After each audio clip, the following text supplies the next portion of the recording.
त्याला तुम्ही जे परभणीला भाषण केलं होतं त्या संदर्भात धनंजय मुंडे यांच्या समर्थकांनी आंदोलन केलं आणि त्याच्यानंतर त्यांच्यावर परळीमध्ये गुन्हा दाखल करण्यात आलेला आहे. काय सांगता? ही तत्परता धनंजय मुंडे यांनी आणि त्याचे ते जे गुंड टोळ्या पाळल्यात त्यांनी लोकांच्या पोरांचे हत्या करण्यासाठी, खंडने वसूल करायला, गुंडगिरी करायला, तर ती तत्परता त्यावेळेस संतोष देशमुखांचा खून झाला होता त्यावेळेस ती तत्परता दाखवणं गरजेचं होतं.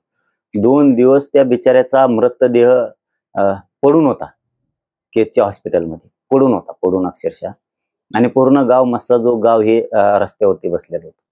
त्यावेळेस तत्परता दाखायची ना. आम्ही या धनंजय मुंडेला कधी बोललो का? 20-25 दिवसाचा काळ लोटला आरोपी पकडायला, तरी पण आम्ही कधी बोललो नाही. परंतु त्याचे गुंड लोक हे त्या संतोष भैया देशमुखांच्या भावाला सुद्धा दादागिरी करायला लागले, धमकी द्यायला लागले, त्याला अरेरावी करायला लागले. तर मग त्याच्यावर बोलायचं नाही का? आमचे मुर्देच पडू द्यायचे का आम्ही? लोक मारूनच टाकू द्यायचे, गुंडाला बोलायचं नाही.